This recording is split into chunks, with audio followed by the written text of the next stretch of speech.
Forces of the United Nations, we present one of America's top spine tinglers, a radio rebroadcast of a program dedicated to the mysterious, the unusual, and sometimes the supernatural.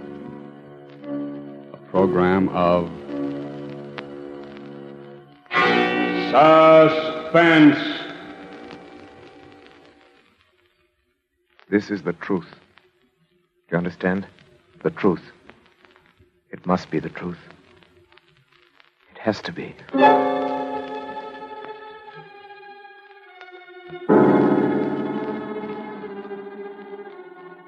I, Robert Wensley Graham, a doctor and psychiatrist by profession, do hereby of my own free will and volition, albeit with deepest regret, make the following full and complete statement relative to that all but unbelievable series of events which has brought such disaster and misfortune to my house, particularly to my poor wife, Isabel. It had its beginning, properly speaking, some 2 months ago, to be exact, on the evening of July 25th. We were in the drawing room, Isabel at the piano, practicing, as she said. Her Aunt Jane and I on the opposite sides of the room.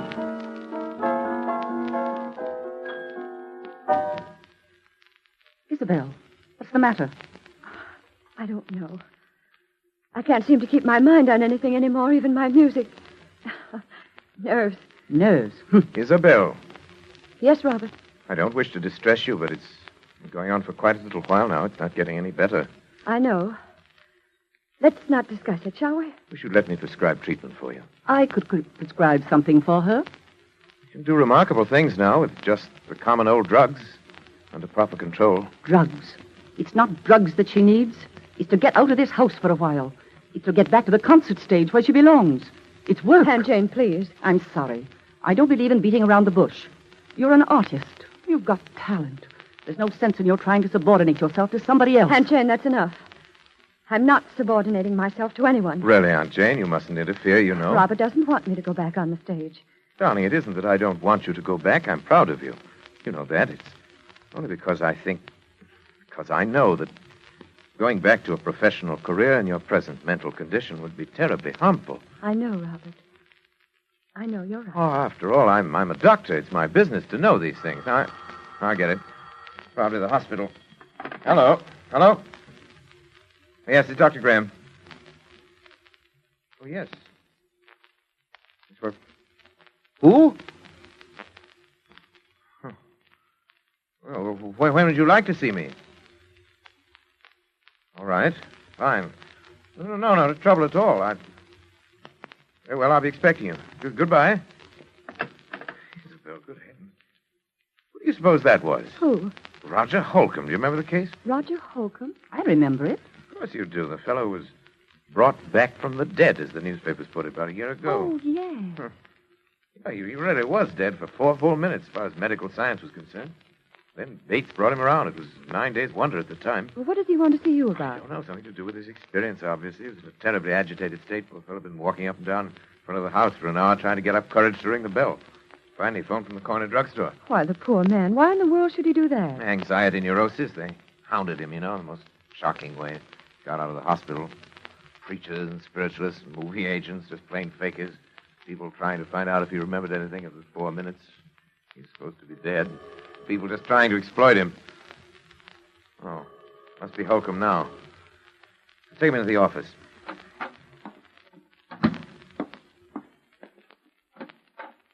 Dr. Graham? Yes, you're Roger Holcomb? Yes. Come in. Pleasure to meet you, Mr. Holcomb. Yes, sir. You come this way, please. My office. Now just sit down anywhere. Lie down on the couch if you like. You're tired. I am tired. Tired unto death. Give me your hand, please. For heaven's sake, there's nothing wrong with my pulse. If that's all you think it is, I'll go. Why did you come to me, Mr. Holcomb? You know my history? Yes, most medical men do. Up until your disappearance. Yeah, most medical men do, all right. Then they tell me I'm crazy. Do you think you are, Mr. Holcomb? Oh, I see. You're like all the rest. Let go of me, please. Just a minute, Mr. Holcomb. You came to me for advice. For treatment. I suggest you tell me your story. Well, I was told you specialize in strange cases. Things that other men can't explain. And that's true in a way. You know what happened when I got out of the hospital. Yes. followed me, questioned me, hounded me day and night, trying to find out if I remembered anything, if I'd experienced anything beyond the grave. Yes, I remember that. Well, then you remember that my answer was always the same. That I remembered nothing. That I knew nothing. Well, I was wrong. Oh? What did you experience during those 4 minutes? I don't know. But it must have been something. Something I don't even dare to think about. How do you know this? Well, it happened the first time on a boat trip, which I'd taken to recover my health.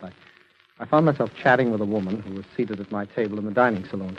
She found occasion, as such women often will, to mention her age. She said, "After all, I'm not yet 40. And then it happened.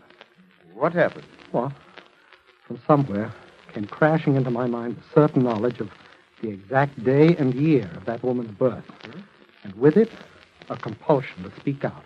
A compulsion which I could no more have resisted than I could have resisted breathing. I said, "Madam, you were born in May, weren't you? May 30th.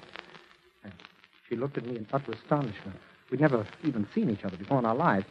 And said, "Yes." And then I added the date, the year 1900. See, she was well over 40. She'd lied to me. Innocent enough thing, but I had known the truth. And I'd been forced to speak. And I have been ever since. This phenomena has occurred often? More times than I can remember. Every time a direct lie, no matter how trivial, is uttered in my presence, I suddenly know the answer to that lie. I know the truth. And I'm compelled to speak it. And this condition has existed only since your... Since my 4 minutes beyond the grave, yes. Quite. It's as though, in that brief time, I glimpsed eternity. As if I'd seen revealed all truth of all the ages. I can never tell you how horrible that's been. I found that men, even the most honest of men, live by lies. Tell me, you have a family, friends who are understanding? Oh, for heaven's sake, Doctor, don't you understand what this has done to me? Yes, I had a family and friends, a girl I was going to marry. Today I'm an outcast, pariah. I'm shunned, feared. I'm hated. Yes, hated. Mr. Holcomb. Mr. Holcomb, I believe that this condition is very real to you. It causes you very real anguish. I want to help you. Do you think you can? I'm confident that I can. Suppose you could arrange to stay with me here at my home for a matter of weeks or months, if necessary. Well, I'll do anything. Good. Anything in the world to be a normal man again, but... But what? Dr. Graham, I can see that you still don't believe me. Oh, no. I beg of you. You don't know the terrible responsibility I'd be to you. I'd be like a spy, like some inexorable prosecutor from another world. Mr. Holcomb, let me worry about that. All right. Is there anyone else in your household who might object? Oh, no, it's only my wife and her aunt. You have your own quarters. Be quite comfortable, I assure you. I'm sure I'd be. It's a lovely house, but I've seen of it. Yes, I'm rather lucky. I'm interested in research primarily. Not much money in that, you know, but a couple of years ago I came into quite a nice inheritance. House went with it. What is it? What's the matter? The inheritance was not yours. It was your wife's. The house is your wife's. You were penniless.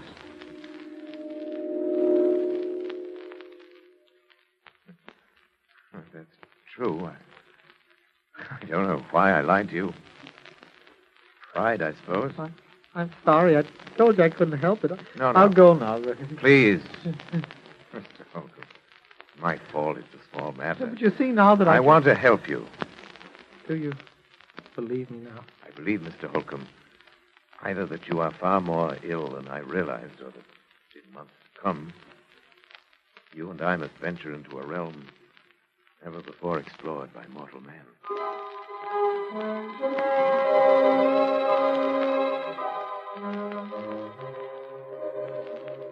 It was utterly fantastic, and yet it was true. I checked the facts again and again. He could not possibly have known, and yet he knew. Could you imagine what this meant to a man of science? If I could fathom the depths of Roger Holcomb's mind, I could make a contribution to the body of scientific knowledge absolutely without parallel in modern times. I'd be more famous than Pasteur or Ehrlich. There remained the problem of Isabel. I was aware of the danger, of course. I was acutely aware of the peculiarly delicate balance of her mind at that time. Of the fact that the presence of a man like Roger Holcomb might be seriously detrimental to my rather well-conceived plans for Isabel. I believed I could control the situation. I determined to proceed. Actually, Holcomb's presence made itself felt almost immediately. The first incident came after he'd been with us.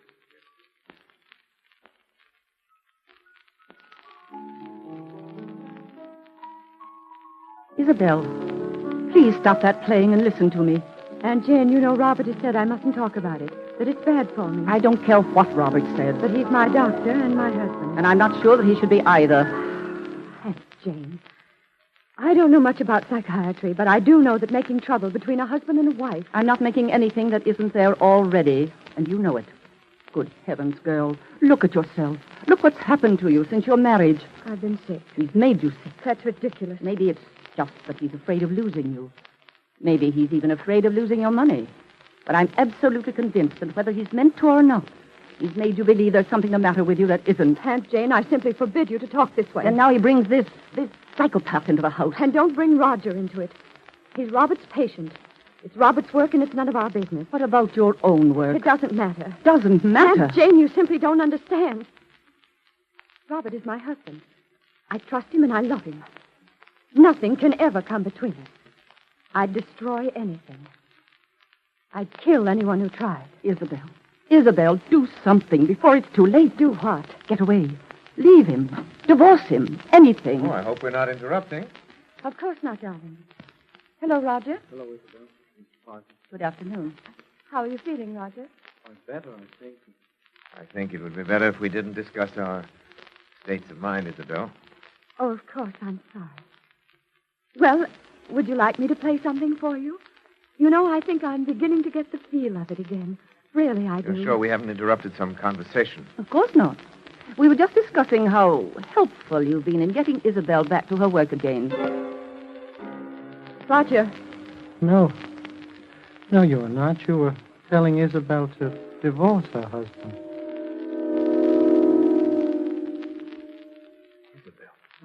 I'm sorry. Roger, come back. Isabel, is that true? You brought him in here deliberately. Is that true? It doesn't matter, I suppose. You've known how I felt for a long time. Yes, I'm afraid I have. Robert, it was all so silly. She didn't mean it. It was just I that did she... mean it. But I did mean it. I'm sorry, Isabel. But I've been under this roof too long as it is. Oh, Jane, you're not leaving us. It's best, Isabel. Yes? Yes, I think it's unquestionably best. Best that you go at once.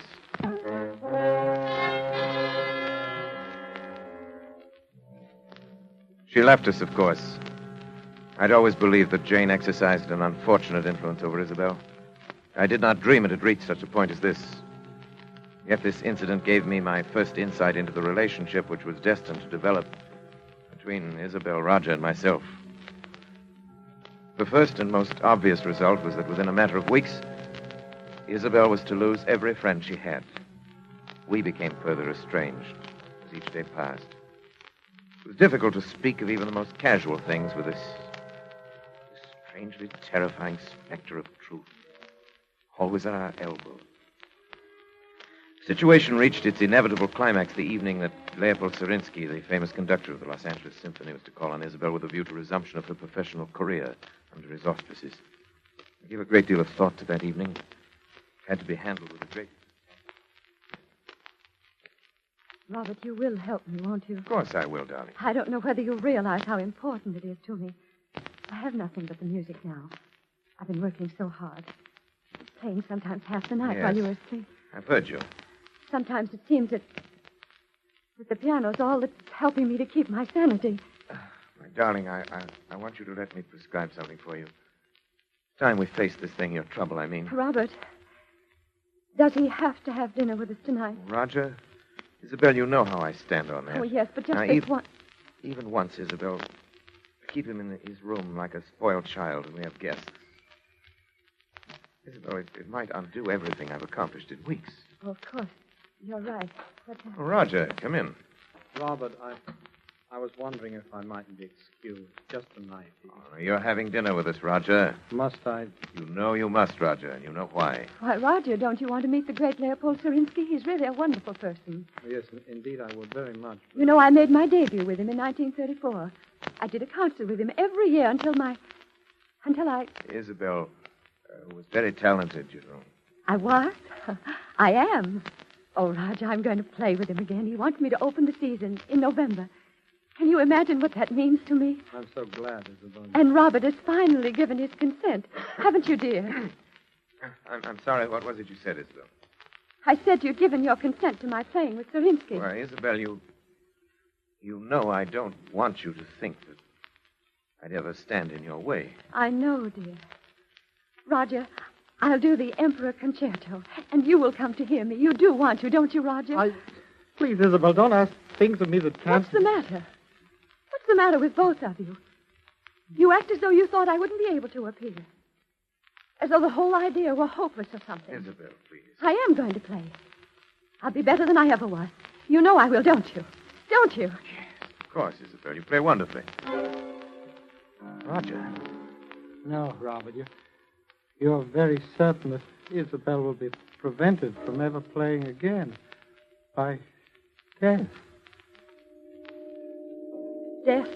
Oh, Isabel, forgive me, please. By death? No. Oh, no. Please, Roger, it's not true.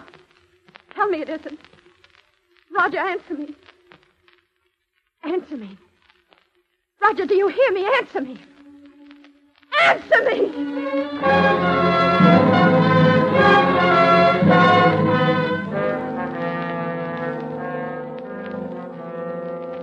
When Surinsky arrived, I told him it would be quite impossible for Isabel to leave her room.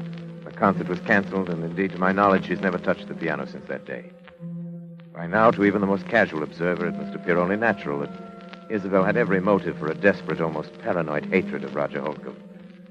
This much was clear to me. The rest not yet. But one thing from any point of view was certain. I had to keep Roger and Isabel apart. Perhaps what I feared was indeed inevitable. I honestly did not think it so at the time. As a precautionary measure, however, I prescribed a drug for Isabel, which she at last consented to take. I gave her her own supply. She administered it to herself, as I had directed.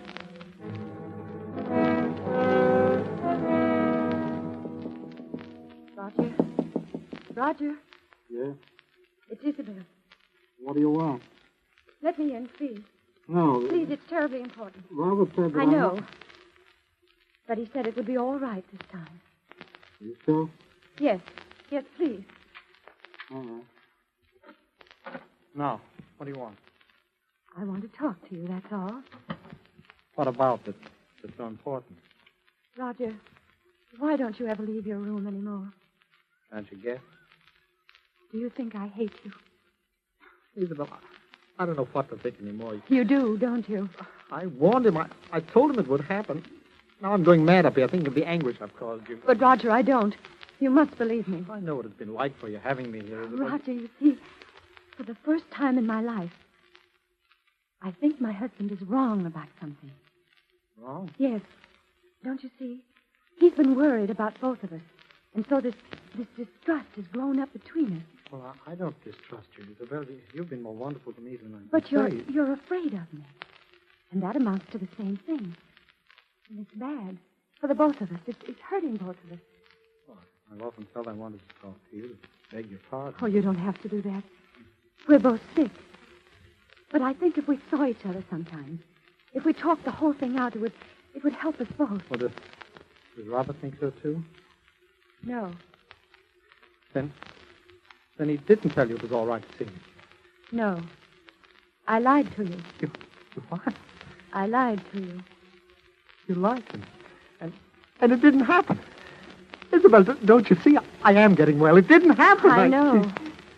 I don't think it does happen anymore. Except with Robert. With Robert? What makes you think I don't know. Something about the way he acts. The way he is. Oh, but Isabel, he is curing me then. Perhaps you shouldn't have come No, up with... no, don't you understand? We must see each other. We must talk. No, listen. Isabel. Robert, something's happened that I must tell you Please, you're about. completely overwrought. Oh, but Robert, it's I must wrong. insist. Isabel, why did you do this? I'm You have to have sorry. a sedative right away. Isabel, get the bottle from your room. Mine? Yes, please, hurry. All right. Robert, she lied to me. Yes, I know. But, Roger, I must absolutely forbid you to talk now. You must trust me. All right, but later I want to have a long talk with you. Of course She we lied. shall. Here it is. I brought my hypodermic, too. I'm glad you did. The other one's mislaid somewhere. Will you give it to him, please? I? Yes, I'm sorry, but this has upset me rather badly. My hands are shaking. Robert, I'm terribly sorry. No matter now. Give him the hypodermic, the upper arm. That's right. There. Thank you. Leave us now, please, Isabel. All right. How are you feeling now, Roger? Well, I'm fine, Robert. I think I'm better than I've been in months. I know you're better. That's why I was so upset to see you. Why, Robert? Can't tell you all my reasons now, but you must trust me and believe in me. Oh, I do, but... Only that I'm afraid for your health. Roger. No. You're afraid of murder. What? Murder. Roger, listen to me. Roger. Murder. Roger, what are you talking about? Roger. Roger!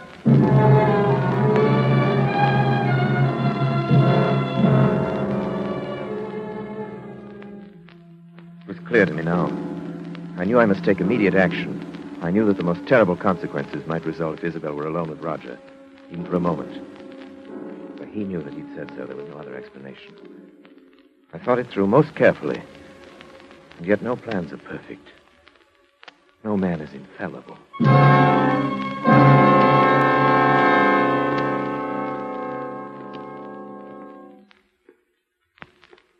Isabel! Robert, frightened. What are you doing? Nothing. Don't lie to me, Isabel. I'm not. You were coming from Roger's room. No. No, I swear I won't. Isabel, don't you understand that you're sick? That I've insisted on these things for your own good and his. All right. I was going to talk to him, but I haven't. Oh, Isabel. Why do you try to tell me that? But it's true, Robert. Really true. Is it? Roger? Roger? What's the matter? Look, Robert.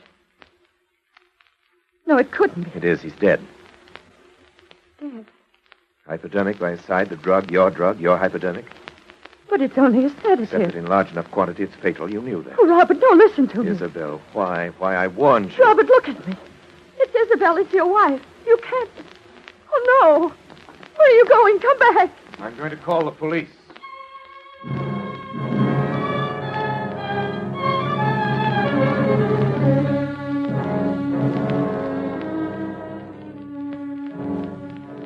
It was perhaps the most terrible decision a man ever had to make, even though it did come not as a shock to me, even from my point of view as a scientist. It was terrible enough. Yet it had to be done, and I had done it. I did not speak to her as we waited, and she made no further attempt to appeal to me. She seemed utterly stupefied, perhaps as a result of the drugs she'd herself been taking. Perhaps because she suddenly realized she was hopelessly trapped. When police arrived, I told the story with as little emotion. Yes, there are fingerprints, all right, on both the bottle and Those the would be hypodermic. my wife's, of course. They both belong to her. Is that true, Mrs. Graham? Yes. Dr. Graham, do I understand, then, that you are formally charging your wife with the murder of Roger Holcomb? Well, you could hardly expect me to do that, could you? I'm simply telling you the facts. Yes, but you said she hated Holcomb, and you knew it. My wife has been mentally ill for some time. There are many people who can testify to that. She will plead insanity, of course. Dr. Graham, I can't tell you how sorry I am, but the things you have told me add up to only one thing, as you yourself obviously recognize. Yes. Your wife, Isabel Graham, murdered Roger Holcomb. What did you say? I said your wife, Isabel Graham, murdered Roger Holcomb. No. I murdered him.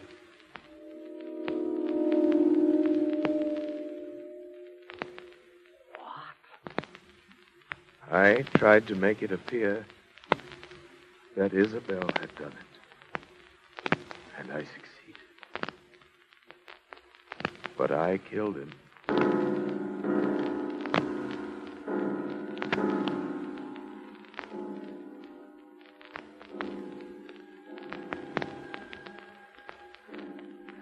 No plans are perfect. No man is infallible. Yes, I killed Roger Holcomb. And he himself revealed the truth. I'd planned to dispose of Isabel for many months. I'd never loved her. I'd loved only science. I wanted her money, and Holcomb found it out. That was the risk I ran. But any chance lie in his presence, either by Isabel or myself, bring out the truth, and it did. I had no alternative once he'd discovered that but to kill him. It's easy enough to throw the blame on Isabel. I had not counted on that terrible compulsion for the truth. That strange affliction of Roger Holcomb's and its power over me.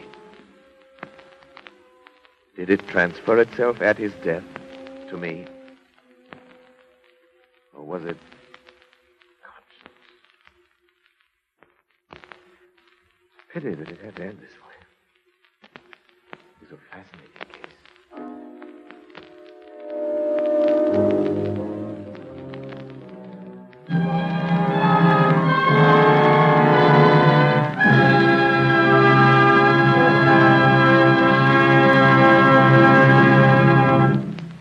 And so closes Lazarus Walks, starring Orson Welles. Tonight's tale of Suspense.